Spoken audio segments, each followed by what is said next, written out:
오늘은 건강한 공동체 두 번째 시간으로 축복의 통로로 쓰신다. 따라 한번 해보겠습니다. 축복의 통로로 쓰신다. 그런 제목으로 같이 말씀을 나누겠습니다. 여러분, 올 한 해 우리 교회 포효가 있죠? 다시 한번 크게 소리쳐 보겠습니다. 시작. 새 노래를 부르리라. 아멘. 새 노래는 건강한 공동체가 부르는 노래입니다. 병든 공동체가 부르는 노래는 뭐가 될까요? 탄식이 되고 애가가 됩니다. 우리가 묵상한 예레미야 보십시오. 그는 남유다, 이제 망해가는 남유다, 병들어서 결국 하나님께서 바벨론이라는 채찍으로 내려칠 수밖에 없는 그 병든 유다를 보면서 노래를 불렀습니다. 그 노래가 무엇입니까? 예레미야 애가입니다. 탄식하는 노래, 슬픈 노래. 병든 공동체가 노래하면 그 노래는 탄식이 되고 애가가 됩니다. 하지만 건강한 공동체가 노래하면 그 노래는 새 노래가 되는 줄로 믿습니다. 하나님께서 올 한 해 우리 교회와 저와 여러분 우리 모두를 건강한 공동체로 세워주셔서 새 노래를 부르게 해 주실 줄로 믿습니다. 그렇다면 어떤 공동체가 건강한 공동체입니까? 큰 집이 있고 아주 그냥 넉넉하게 음식을 해서 마음껏 먹으면 건강한 공동체가 됩니까? 우리가 호세아 아모스를 읽고 묵상했습니다. 호세아 아모스는 북이스라엘에서 활동했던 선지자입니다. 북이스라엘, 그 당시 여로보암 2세라고 하는 왕이 다스렸습니다. 아주 오랫동안 다스렸고 아주 정치력이 뛰어났습니다. 그래서 그 당시 북이스라엘은요, 최고의 전성기 중에 하나를 구가하고 있었습니다. 나라가 확장이 되고 얼마나 잘 살았는지 아프리카에서 상아를 구입해다가 상아로 상을 만들었어요. 여러분, 상아 보신 적이 있습니까? 우리가 보기도 어려운데 그 상아를 아프리카에서 구입해서 상을 만들어서 거기서 밥을 먹고요, 침대를 그 상아로 장식하고 그렇게 살았다는 거예요. 얼마나 잘 살았는지, 부유층들 얼마나 잘 살았는지 상아로 장식된 그 침대에서 일어나서 상아로 만든 상에 앉아서 살찐 송아지를 잡아먹으면서 살았어요. 그런데 어떻게 됐습니까? 가난한 사람들은 신발 한 켤레 값으로 팔려지는 세상이었어요. 건강한 사회입니까? 썩어 빠졌죠. 그래서 아모스와 호세아가 회개하라고 외친 겁니다. 너희들이 지금 그렇게 잘 사는 것 같아 보이지만 멸망이 멀지 않았다. 왜? 건강하지 못하니까요.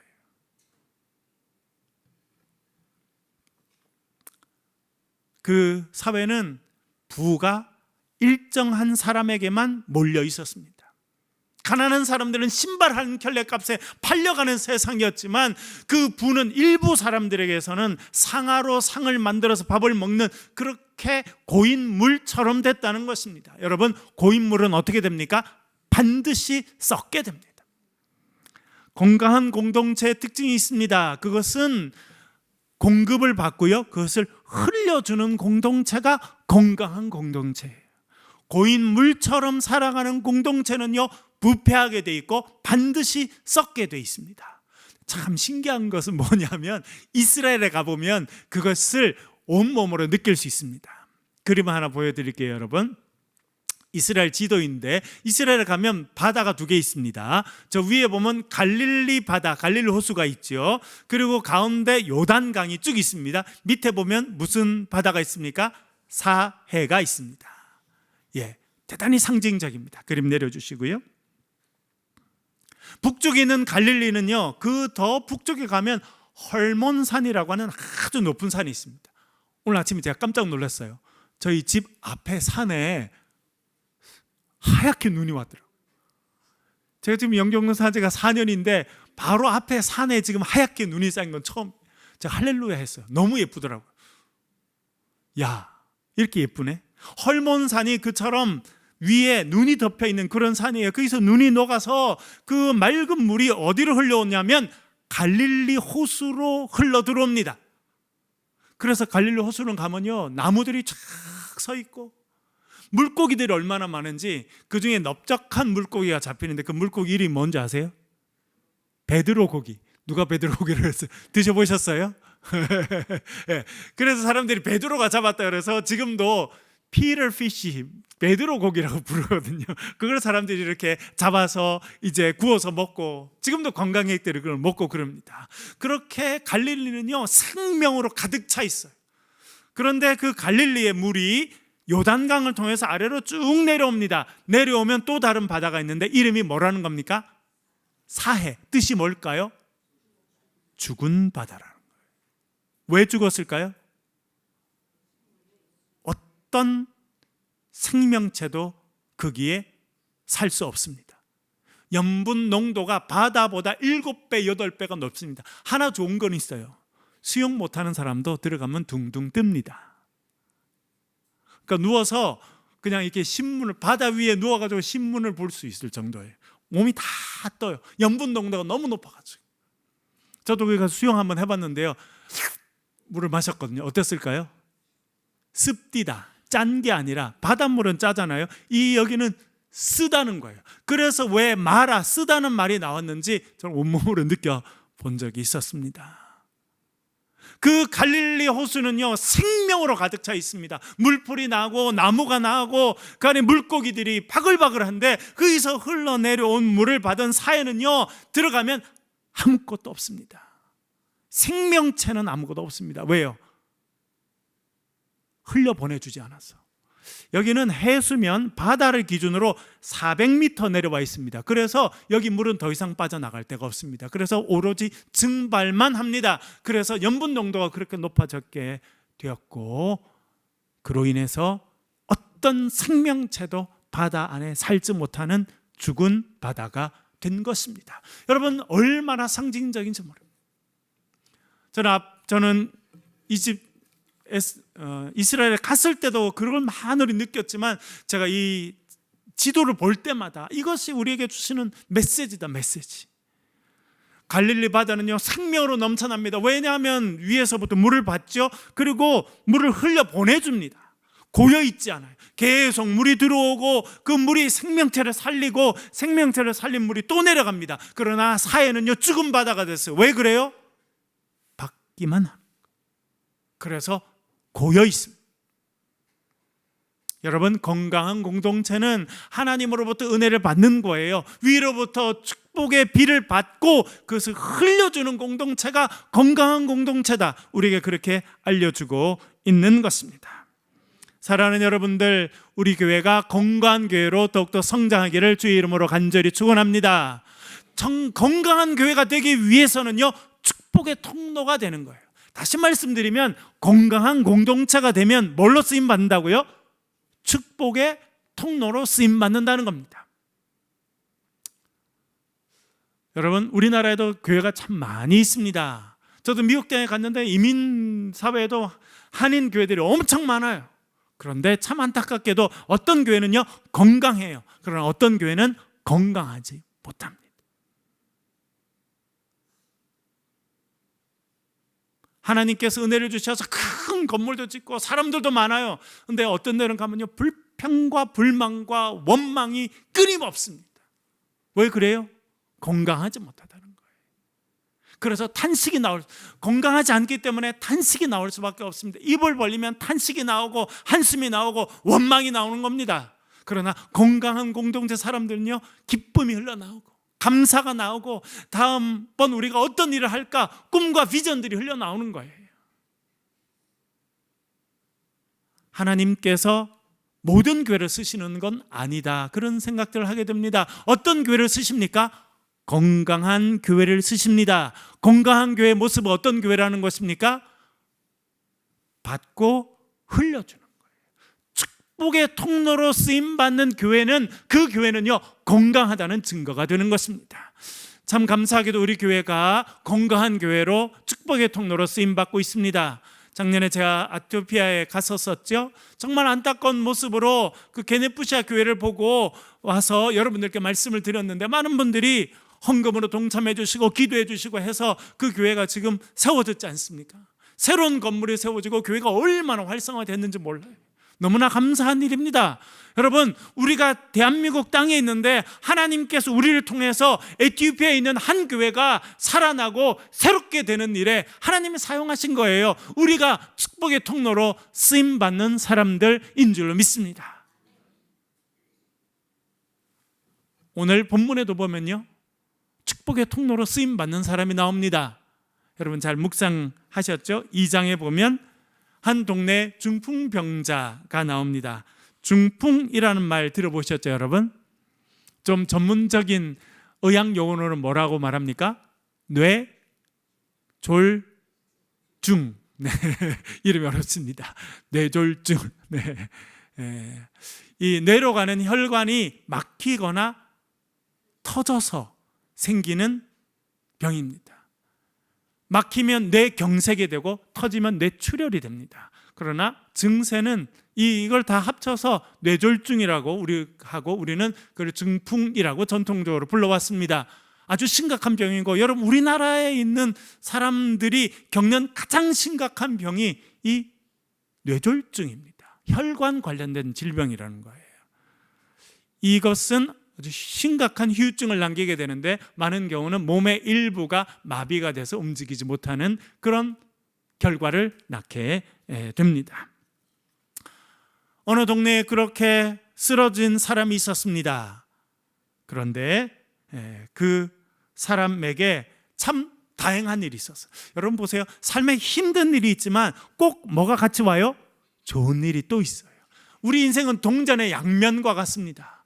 내 인생은 왜 이렇게 힘들고 어려운 일만? 그렇지 않습니다. 어려운 일이 있으면요, 그 뒷면에 또 좋은 일이 있어요. 이 사람은 중풍병으로 쓰러졌습니다. 마비가 됐습니다. 삶에 큰 고통을 겪고 있는 어려움이 있는데 좋은 일도 있죠. 좋은 일은 뭡니까? 친구들이 있다는 거예요. 어떤 친구들? 믿음의 친구들이 있다는 거예요. 너무 중요합니다. 그의 인생이 중풍으로 인해 쓰러지고 마비되고 죽음으로 달려가고 있었지만 그의 옆에는요, 그를 사랑하는 믿음의 친구들이 있었다는 거예요. 그래서 그 사람들이 예수님의 소문을 듣습니다. 그리고 이 4명의 친구가 달려왔어요. 그리고 이 사람의 누워있는, 아마 이 사람은 다리나 아마 전신에 아주 심각한 마비가 있었던 것 같습니다. 그래서 친구들이 어떻게 했냐면 이 사람이 누워있는 침대, 그 침대 자체를 들고 가기로 그렇게 결정하게 됐다는 것입니다. 2장 3절 4절 한번 화면을 보면서 같이 읽겠습니다. 같이 읽어보겠습니다. 시작. 사람들이 한 중풍병자를 4사람에게 메워가지고 예수께로 올세 무리들 때문에 예수께 데려갈 수 없으므로, 넘겨주시고요, 계속 읽어볼게요. 읽겠습니다. 그 계신 곳에 지붕을 뜯어 구멍을 내고 중풍병자가 누운 뭘 달아내렸다고요? 상을 내려주시고요. 왜 상이라고 했을까요? 밥상에 누워 있었던가요? 왜 상이라고 표현했을까요? 침대, 우리가 말하는 이렇게 1인용, 2인용 이렇게 큰 침대라고 했어야 되는데, 이 사람이 있던 것은 이렇게 접을 수 있는 간이 침대였습니다. 그래서 작은 간이 침대를 우리나라 말로 원래는 헬라어는 크라바토스라고 하는 단어인데, 이게 접을 수 있는 간이 침대를 말하는데, 이게 워낙 이렇게 접으면 조그매지니까 우리나라 말로는 상이라고 번역한 거예요. 그건 뭘 의미합니까? 이 사람이 어떤 경제 상태에 있었다고요? 아주 가난한 사람이었다는 거예요. 그런데 그 친구들이 와서 이 상이라고 표현된 이 침대 양쪽 4군데다가 끈을 매달았어요. 그리고 어깨에 맸습니다. 여러분, 축복의 통로의 사람들이 하는 일이 뭔지 압니까? 연약한 자를 찾아가는 거예요. 힘없는 자를 찾아가는 것입니다. 그리고 내 힘으로 감당할 수 없지만 내가 너를 예수님께 데려가겠다, 그렇게 하는 사람들이 축복의 통로예요. 목사님, 전 나이도 많고요, 배운 것도 많지 않고 재산도 좀 적은데 어떻게 축복의 통로로 쓰임 받습니까? 여러분, 그런 거 아니에요. 예수 그리스도께 데려갈 수 있는 믿음이 있으면 우리가 축복의 통로로 쓰임받게 될 줄로 믿습니다. 이 사람들이 와가지고, 이 친구들이 와서 이 끈을 맸어요. 그 간이 침대에다 끈을 매고 어깨에 매고 예수님께 간 거예요. 여러분, 이들의 마음이 어떻겠습니까? 기대가 있었겠죠. 야, 이 친구 우리가 예수님께만 데려가면 다 낫지 않겠나. 또 이 간이 침대에 누워있었던 친구도, 야, 내가 이렇게 중풍병으로 죽어가는데 친구들이 와서 나를 예수님께 데려가니까 얼마나 좋냐, 예수님께 가면 나을 수 있을 거다 생각하고 갔습니다. 아주 밝은 얼굴로 친구들이 딱 걸어갔는데 예수님의 집이 딱 보이자 얼굴이 다 어두워졌어요. 왜 그래요? 이유가 뭡니까? 사람들이 너무 많아서 예수님 집이 지붕만 보이고 아무것도 안 보이는 거예요. 사람들이 너무 많아요. 이 사람처럼 당장 치료받아야 할 사람들이 인산인해를 이루고 있었던 겁니다. 너무 많아요. 여러분, 믿음의 사람들도요, 위기를 겪게 됩니다. 우리는 어려운 사람에게 딱 침대에다가 끈을 연결해서 예수님께 데려가면 만사형통 다 될 줄 아는데 그게 아닌 거예요. 우리의 삶의 현실은 무엇입니까? 그렇게 믿음으로 노래하면서 달려나아가도 뭘 또 겪게 된다는 거예요? 어려움을 겪게 된다는 겁니다. 한계를 경험하게 된다는 것입니다. 사람들이 너무 많아서 예수님께로 갈 수 있는 길이 없는 그런 어려움을 딱 경험하게 된다는 거예요. 문제는 뭐냐면 많은 사람들은 거기서 멈춰요. 친구야, 미안. 우리 마음 알지? 우리 너 애쓰고 수고해서 여기까지 데리고 왔잖아. 그런데 현실을 봐라. 예수님께 갈 방법 없지? 이게 끝이다. 많은 사람들은 거기서 멈춰버려요. 믿음의 사람들도 마찬가지고요, 축복의 통로로 쓰임받은 사람들도 마찬가지입니다. 그래서 우리가 축복의 통로로 쓰임받기 위해서 우리에게 너무너무 필요한 것이 있습니다. 그것이 무엇이냐면 믿음이에요. 예수님만 바라보는 믿음, 예수님께로 데려가면 예수님께서 해결하실 것이라고 하는 그 간절함과 믿음이 있을 때 우리는 다음 단계로 가는 겁니다. 여러분, 믿음은 어떤 역할을 하느냐? 보이지 않던 것이 보이게 하는 역할이 믿음의 역할인 줄로 믿습니다. 세상적으로 보면, 인간적으로는 보이지 않습니다. 그러나 믿음의 눈으로 바라보면요, 눈으로 탁 들어오는 게 있어요. 이 친구들 믿음의 눈으로 바라보았더니 예수님 주위에 있는 사람들이 보인 게 아니라 뭐가 보였다는 겁니까? 지붕이. 아, 저것이 가능성일 수 있겠구나. 그래서 지붕으로 올라갑니다. 다행히 지붕이 좀 옛날에 우리 여기 시골에처럼, 여러분 옛날 여러분 집에 지붕 그 위에 뭐 올라가 있었습니까? 진짜로요? 저희 집은 집이 올라가 있었어요. 그래서 한 2년에 한 번쯤은 저희 아버님하고 동네 어르신들 다 와서 집을 다 뜯어내고 새끼줄이 이렇게 두껍게 묶은 걸 이렇게 올리고 뭐 그렇게 했거든요. 그래서 그렇게 집이 없어지고 양철이 올라갔다가 그 다음에는 스레트가 올라갔다가 이렇게 바뀌었거든요. 그 지붕이, 그 뜯을만 했던 지붕이었던 것 같아요. 그래서 뜯어내고 그 예수님 앞으로 그 사람을 달아 내리게 된 거예요. 여러분, 선한 일을 해도 한계에 부딪힐 때가 있습니다.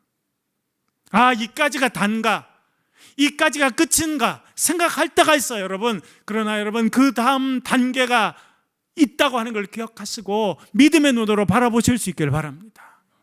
그래야 그 다음 단계를 가는 거예요. 그래서 친구들이 올라가서 지붕을 뜯어서 내렸습니다. 그랬더니 성경이 이렇게 말씀합니다. 2장 5절 말씀 읽어보겠습니다. 같이 읽겠습니다. 시작. 예수께서 그들의 믿음을 보시고 중풍병자에게 이르시되 작은 자야 내 죄 사함을 받았느니라 하시니. 아멘. 여기서 너무 중요한 표현이 나옵니다. 예수께서 누구의 믿음을 보셨다는 겁니까? 그들의 믿음을 보셨다는 거예요. 축복의 통로로 쓰임받는 그 사람들의 믿음을 보셨다는 것입니다. 우리가 여기서 하나 깨닫게 되는 것이 있죠, 여러분. 믿음의 사람은 뭘로 쓰임받는다는 겁니까? 축복의 통로로 쓰임받는다는 겁니다. 그리고 저와 여러분이 축복의 통로로 쓰임받으려고 하면 뭐가 반드시 있어야 된다는 겁니까? 믿음이 있어야 된다는 거예요.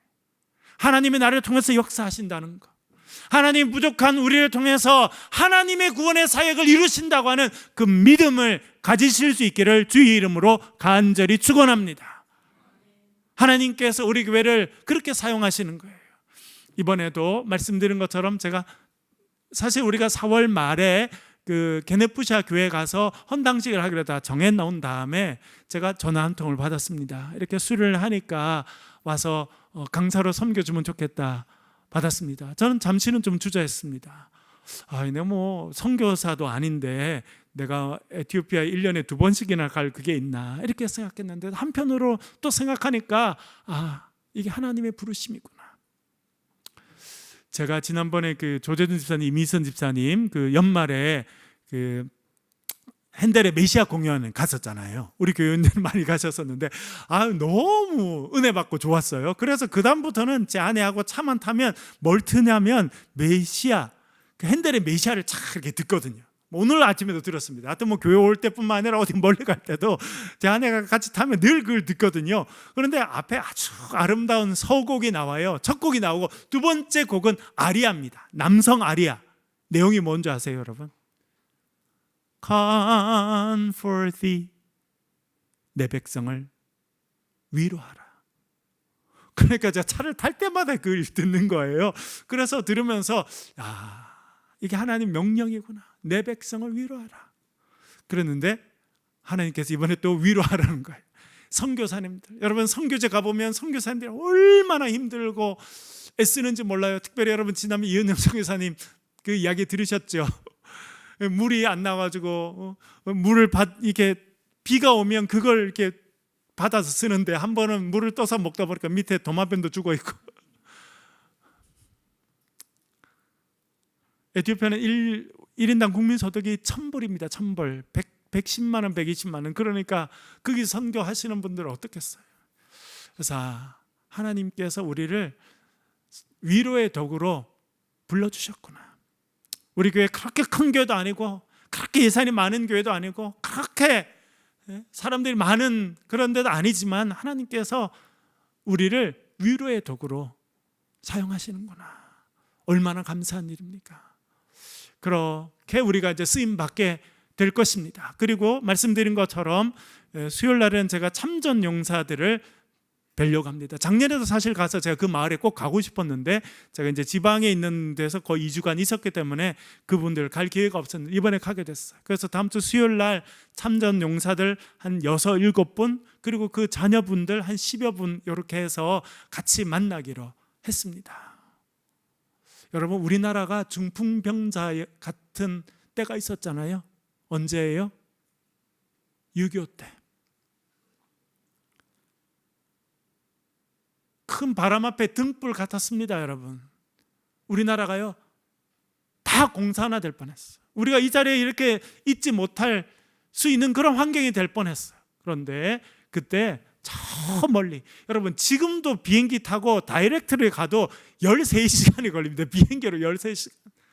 그 먼 데서 한국이라는 걸 들어보지도 못했을 텐데 그 사람들이요 배를 타고 온 거예요. 보니까 그 당시 아까 보여드렸던 그림에 셀라시에라는 황제가 있었는데 이 사람이 너무 마음에 안타까웠던 거예요. 한국이라는 작은 나라가 그렇게 이제 꺼져가는 등불이 돼간다니까. 왜냐하니까 본인이 경험이 있었던 거예요. 본인은 황제로 있었는데 1936년 이탈리아 군대가 쳐들어옵니다. 여기는 준비가 안 됐는데 군인들이 오니까, 유럽의 군인들이 오니까 이 황제가 황급히 영국으로 도망칩니다. 그래서 망명생활을 해요. 그러면서 영국 사람들의 힘을 빌리고 또 자국에 있는 군인들을 다시 세워서요 이 이탈리아 군인들과 싸워서 5년 만에 나라를 되찾게 됩니다. 그런데 자기가 이탈리아 군인들 침범을 받아서 너무너무 위험해서 옆에 사람들 도와달라고 소리쳤더니 우리나라 좀 도와달라 이랬더니 아무도 안 쳐다봤다. 그래서 하늘 수 없이 남의 나라로 도망쳐야 되는 그런 시간을 본인이 가졌던 거예요. 그리고 다시 와서 1940년 좀 지나서부터 다시 나라를 했는데 10년 지나니까 이제 대한민국이라는 조그만 나라가 이제 공산화되게 됐다. 그 이야기를 들으니까 본인이 너무 마음이 아팠다는 거예요. 그래서 군대를 보내려고 보니까 그 나라도 이제 뭐 군인대가 제대로 안 돼 있으니까 자기를 지키는 호위 군대를 우리나라에 파송하기로 결정한 겁니다. 제가 그때 가서 제가 실제로 거기 가면 지금은 그 가장 큰 교회 지하에 그 황제 무덤이 있고 그 옆 건물에 그 우리나라에서 돌아가셨던 123명의 유해들이 거기 모셔져 있습니다. 저도 실제로 이제 거기 가봤는데 뭐라고 써 있냐면 황제가 자기를 불러서 한국이라는 데 보내면서 쭉 서서 도열해서 사열하지 않겠습니까? 이제 출발하기 전에 황제에게 하는데 황제가 그랬다는 거예요. 이기든지 죽든지 둘 중에 하나밖에 없다. 못 이기면 목숨으로 대신해라. 그랬다는 거예요. 그래서 여러분 이 사람들은 와서 크고 작은 전쟁을 123번 했는데 123승 235승인가 하여튼 200승 이상 하게 되고요. 123명이 죽었는데 한 명도 우리나라에 묻히지 않았습니다. 모든 유해를 다 거두어서 가게 됐다는 거예요. 그래서 이 사람들이 전쟁을 했지만 나라가 가난하니까 뭐 이렇게 특별히 대우를 많이 못 해줬어요. 그런데 1974년 소령 한 명이 공산주의 사상에 딱 물들어서 쿠데타를 일으킵니다. 그래서 에티오피아 전체가 공산국가가 됩니다. 그래서 공산국가가 된 다음에 한 일은 뭐냐면 이 한국 전쟁에 참여했던 이 군인들, 공산주의자들과 싸웠잖아요.